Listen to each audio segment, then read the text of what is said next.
तो 90% जो कमेंट हैं वो बहुत उत्साहित करने वाले कमेंट हैं।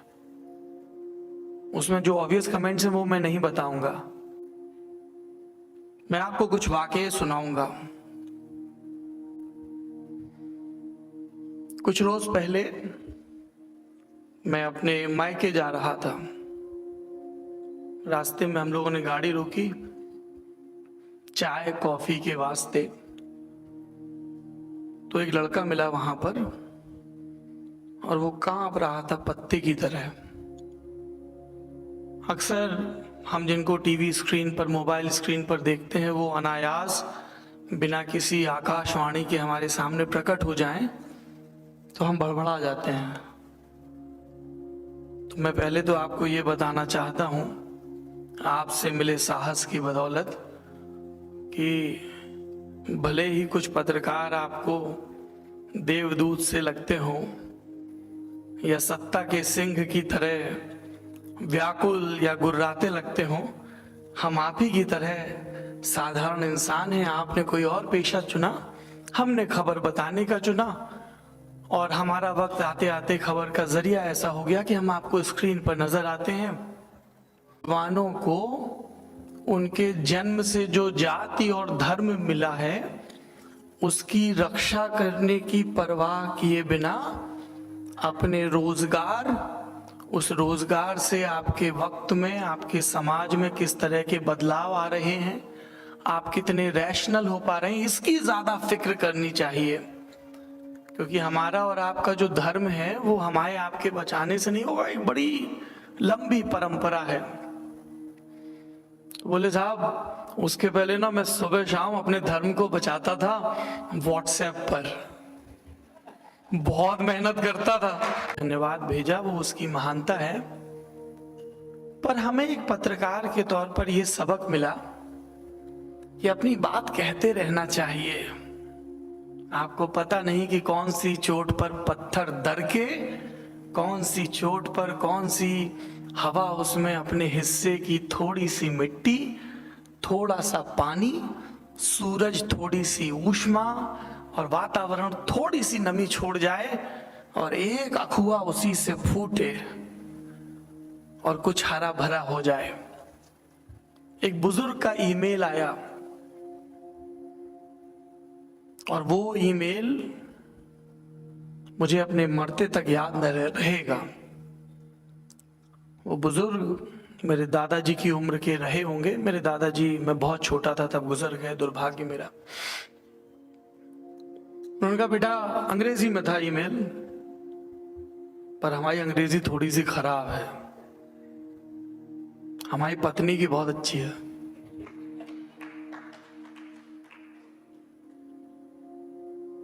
तो वो हमको ठीक करती रहती हैं। अभी पता चला हमने अंग्रेजी में बोल दिया, हम पीछे जाएंगे, आप लोग बोलेंगे अच्छा बोले खराब बोले, वो बोलेंगे डूड तुम्हारे प्रीपोजिशंस फिर से गड़बड़ थे।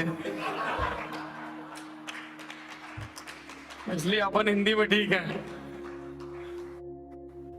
गृह शांति भी है, बात भी आ जाएगी। मजाक कर रहा हूं। किसी भाषा को ना जानना गर्व का हिस्सा नहीं हो सकता है। थिएटर के एक बहुत महान गुरु हुए हैं बाबा कारंत। उनसे एक बार हमारे वक्त के एक बहुत बड़े एक्टर ने यही बात कही थी। एक प्ले की रिहर्सल चल रही थी, एक डिक्शन को लेकर किसी ने टोका तो उनका, रहे साहब हम लोग तो यूपी बिहार के हैं, देश चलाते हैं, 80 यूपी वाले भेजते हैं, 60 बिहार वाले, तब बंटवारा नहीं हुआ था। एक्टिंग देखिए आप, उच्चारण का क्या है। तो बाबा कारंत का जवाब था और वो जवाब मेरे नौजवान दोस्तों को हमेशा याद रखना चाहिए, मैं भी याद रखने की कोशिश करता हूं।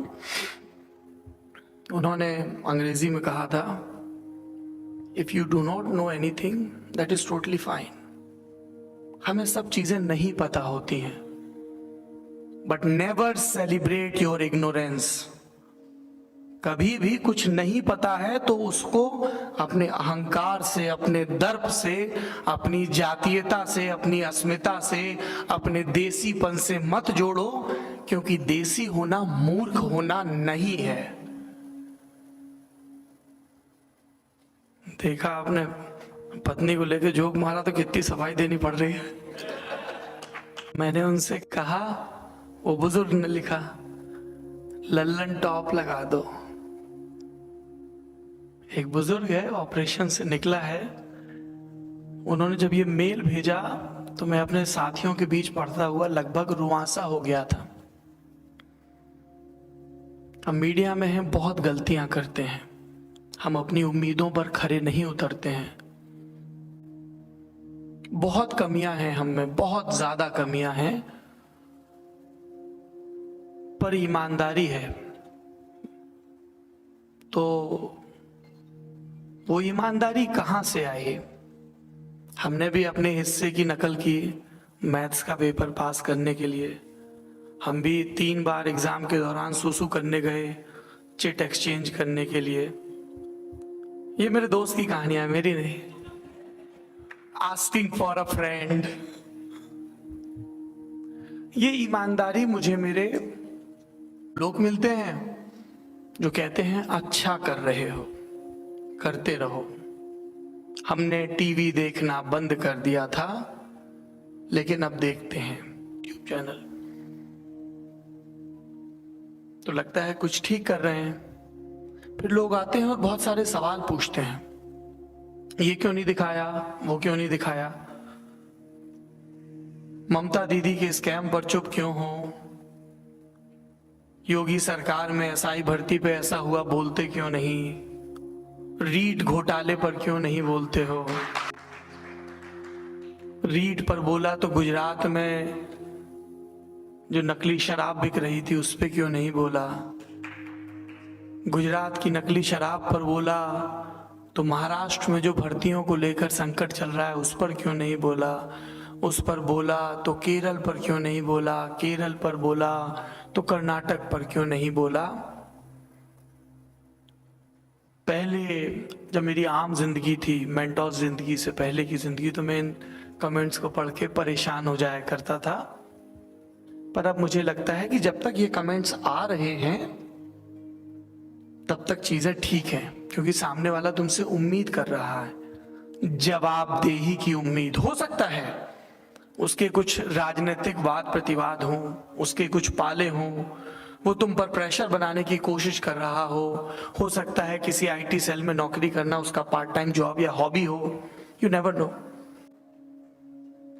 आप सबक ले सकते हैं और दर्शक फिर उसका प्रत्युत्तर भी देते हैं साहस के रूप में। हम लोग जो उत्तर भारत में रहते हैं, आप में से ज्यादातर लोग, हम एक अलग किस्म के श्रेष्ठता बोध से घिरे रहते हैं। We the great people of Indo Gangetic plain, Indo Gangetic plain. हम हो गए ऑफेंड। ऑफेंड होना बहुत बढ़िया काम है, फटाक से हो जाना चाहिए, बुरा मान जाओ एकदम कच्ची लोई की तरह, है ना। वो रोज सुबह उठते हैं और दुखी होने की वजह खोजते हैं।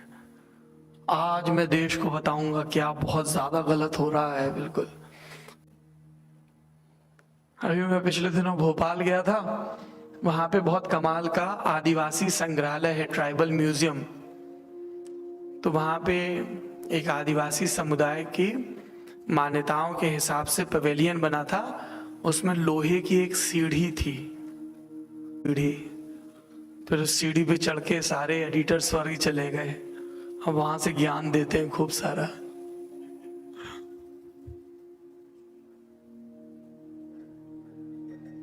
तो जो मैं साहस की बात कर रहा था, उस साहस में एक बड़ी ये अनिवार्य चीज थी कि हमारे अंदर के जो बायस्ड हैं, अगर मैं एक सवर्ण परिवार में पैदा हुआ हूं तो मेरे अंदर बहुत सारे बायस्ड होंगे। ये नहीं कहा जाता था कि ऐसे गंदे घूम रहे हो, जाति सूचक शब्दों का इस्तेमाल किया जाता था कि कैसे अमुक की तरह घूम रहे हो। और बड़े हुए, रो दिए सार्वजनिक रूप से, तो जाति के बाद जेंडर सिखाया गया, क्या लड़कियों की तरह रो रहे हो। मतलब कम से कम 307 तो लगे, बुंदेलखंड से आ रहे हो, चंबल के बागी हो, तो फिर कहा गया कि चूड़ियां पहन लो, है ना। तो जेंडर सिखाया गया, जाति सिखाई गई, फिर जेंडर सिखाया गया। और बड़े हुए तो रीजन पर गर्व सिखाया गया, पर वो सब गर्व नहीं थे। वो कास्ट क्या हो गया आपने डिसाइड नहीं किया, आपका रिलीजन आपने डिसाइड नहीं किया, आपका रीजन आपने डिसाइड नहीं किया, आपकी भाषा जो आपकी मतलब जो आपको अहंकार से भर दे, दूसरों को तुच्छ समझने लगे। आप अच्छे हो, सामने वाला लुच्चा है, ऐसा तो नहीं है ना। तो ये आपको समझ में आया कि आपके अंदर के बायस जो है, इन पे काम करना होगा। यही बातें हूबहू न्यूज रूम में भी लागू होती हैं। मेरे और आपके एक बाबा और दादी ने आग को कौतुक से देखा और जतन किया ये सवाल पूछने का कि ये आग शुरू कैसे हुई। मिट्टी को पकाते पकाते उन्होंने मिट्टी को गोल आकार दिया, चक्का बनाया, उस चक्के पर सवार हुए, चूल्हा बनाया, अन्नागार बनाए, फसल उगाना सीखा, बस्तियां बसाना सीखा, सभ्यताओं को आगे बढ़ाना सीखा। तो ज्ञान के क्रम में सवाल पूछकर, संशय के साथ, कौतुक के साथ हम यहां तक पहुंचे। 90% जो कमेंट हैं वो बहुत उत्साहित करने वाले कमेंट हैं। उसमें जो ऑब्वियस कमेंट्स हैं वो मैं नहीं बताऊंगा कि ये चीज, इस शब्द का उच्चारण अन्ना मलाई नहीं अनामलाई है। कितने फक्र की बात है कि आपका दर्शक अपनी जिंदगी की तमाम व्यस्तताओं को तज कर आपको करेक्ट कर रहा है। बहुत जरूरी काम है भाई साहब, बहन जी, ये सब है, आपको पता है। इनके लिए उतना जरूरी नहीं होगा, आपके लिए जरूरी है कि कौन कौन सी जगह डेट पर जाने के लिए सेफ हैं।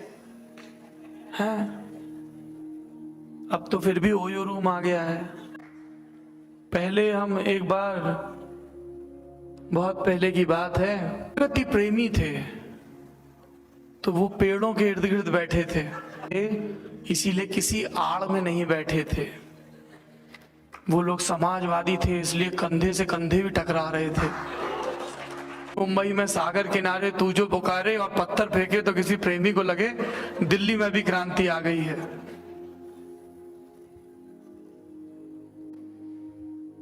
दर्शकों के हिस्से का संवाद हर पत्रकार के लिए बहुत जरूरी है, क्योंकि दुनिया उतनी बुरी भी नहीं है जितनी ट्विटर के ट्रेंड्स में नजर आती है, और उतनी अच्छी भी नहीं है जितनी। बागियों से घिरे रहना जरूरी होता है। जो भूतपूर्व होते हैं उनके अंदर एक अभूतपूर्व चीज होती है कि वो आपके हिस्से के पोटास को पहचान लेते हैं। उन्होंने कहा करो बेटा, हमने सफर शुरू कर दिया। फिर चुनाव आ गए, एक बहुत बड़ी कंपनी आई, उन्होंने कहा क्या करोगे? हमने कहा चुनाव कवर करेंगे। बोले कैसे करोगे? हमने कहा वैसे करेंगे जैसे आज तक नहीं हुए। नहीं करेंगे, हम आम लोगों से बात करेंगे, वो आम लोग जिनसे हमारे देश के संविधान की शुरुआत होती है। We the people of India, हम भारत के लोग। कहां मिलेंगे वो लोग? वो लोग मिलेंगे जहां भारत बसता है। दिल्ली और तमाम राजधानियों के बौद्धिक विमर्श के केंद्रों से हजारों कोस दूर। हमको गाजीपुर के ईंट भट्टे पर एक मजदूर मिला, सफेद रंग की मैली कमीज पहने, जिसकी जेब से कुछ गुलाबी झांक रहा था। हमने कहा गुरु ये क्या है? उसने कहा ये दवाई है दर्द दूर करने की, इसका नाम ब्रूफेन है। हमने कहा ये तो हम भी जानते हैं, तुमको दर्द हो रहा है क्या? बोले नहीं, मेरे खच्चर को दर्द होता है। तो हमने कहा खच्चर को दर्द? बोले हाँ, ज्यादा ढुलाई नहीं करूंगा तो बारिश आने वाली है, तो ईंटें खराब हो जाएंगी, मजदूरी कम मिलेगी। अब यहाँ पर जो पशुओं के अधिकार के जागरूक लोग हैं वो जरूरी किस्म की आपत्ति करेंगे, क्योंकि एक दिन आएगा जब हम डेमोक्रेसी से आगे बढ़ के बायोक्रेसी में पहुंचेंगे कि सिर्फ इंसान नहीं, सभी जानवरों के बराबर हक हैं। लेकिन हमें पता चला कि साहब ऐसा भी होता है कि जो ईंट भट्टे का मजदूर है वो ब्रूफेन का कैसा इस्तेमाल करता है। फिर यमुना के किनारे बीहड़ के बच्चे मिले, स्कूल नहीं गए थे, तो हमने कहा कछुआ क्यों पकड़ रहे हो? बोले 700 का निकल जाता है। चंबल में एक धारी का कछुआ होता है, पकड़ लो 700 में निकल जाएगा, बढ़िया 10 दिन की जले मले। देखिए रोजगार, मेक इन इंडिया। और आगे गए तो एक बस स्टैंड पे महिलाएं मिली। तो महिलाएं पूरी सब्जी खा रही थी, हम उनसे बात करने लगे। हमने कहा अम्मा आप यहाँ बैठी हो इतनी रात में, बस छूट गई? हाँ बेटा बस छूट गई, सुबह 4 बजे जाएंगे, बरेली की बात है। तो हमने कहा अच्छा, उनसे बात करने लगे। चुनाव का वक्त था। वो औरतें झूठ बोल रही थी, वो किसी बस का इंतजार नहीं कर रही थी। वो औरतें उस शहर के एक धार्मिक स्थल पर दिन में भीख मांगती थी, शाम को दिन भर का पैसा और अन्न लेकर बस स्टैंड आ जाती थी और उसके यार्ड के नीचे पंखे के नीचे सोती थी।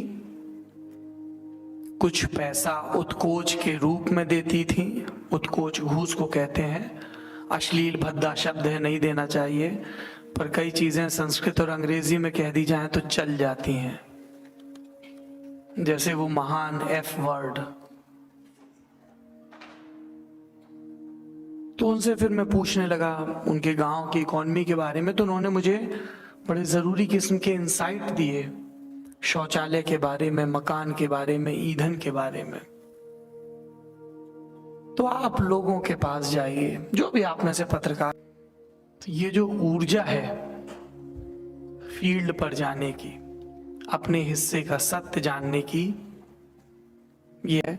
हमारे साथी अलग अलग यूट्यूब चैनल्स में, अलग अलग मीडिया कंपनियों में बहुत कमाल का काम कर रहे हैं। क्या खराब है? मैं बताना चाहता हूं, इस देश में पत्रकार बहुत अच्छा काम भी कर रहे हैं, पर्यावरण पर रिपोर्ट कर रहे हैं, ग्रामीण रोजगार पर रिपोर्ट कर रहे हैं, संस्कृति पर रिपोर्ट कर रहे हैं, साहित्य पर कर रहे हैं, भाषा पर कर रहे हैं, विज्ञान पर कर रहे हैं, सियासत पर कर रहे हैं। एक दादी हुआ करती थी हमारी, आपकी भी। मुझे लगता है कि बुजुर्गों की सीख साझी होती है, हमें किसी भी कुल गोत्र में दी गई हो। वो दादी पोलैंड में पैदा हुई थी, बड़ी कमाल की कवियत्री, दिखे तो जी करे कि गले से लगा लें, भींच लें, उनका माथा चूम लें, उनका झुर्रियों से भरा हाथ अपने सर पर रख लें। ऐसी दादी, कमाल की कवियत्री, नोबेल प्राइज मिला है उन्हें। उनका नाम है विश्वावा शिम्बोश। उनको नोबेल प्राइज मिला तो भाषण देने गई। वो भाषण आप लोगों को कभी खोज कर पढ़ना चाहिए, पढ़ना चाहिए, ये कीवर्ड है। कुछ ना कुछ पढ़ते रहिए, कुछ ना मिले तो जिस लिफाफे में मूंगफली खरीदी है उसी को पढ़ लीजिए। बहुत से बहुत क्या होगा, खबरें होंगी, करंट लगने से भैंस मरी, स्टोव फटने से नवविवाहिता की मौत। मतलब मैं आज तक नहीं समझ पाया, कभी मुझे वेदांता के अनिल अग्रवाल मिलेंगे या टाटा वाले, ये कमबख्त ऐसी मेटल क्यों नहीं बना पाए कि स्टोव फटना बंद हो जाए। कम से कम हमारे देश के जो कल्पनाशील दहेज लोभी बुजुर्ग हैं वो बहू के मौत के नए तरीके तो खोजें। हर बार स्टोव फाड़ के मारते हैं, बदनाम स्टोव होता है। परमानेंट कॉलम होता था, स्टोव फटने से नवविवाहिता की मौत। तो पढ़ना बड़ा जरूरी है, और जब मैं पढ़ना कह रहा हूं तो उसमें व्हाट्सएप शामिल नहीं है।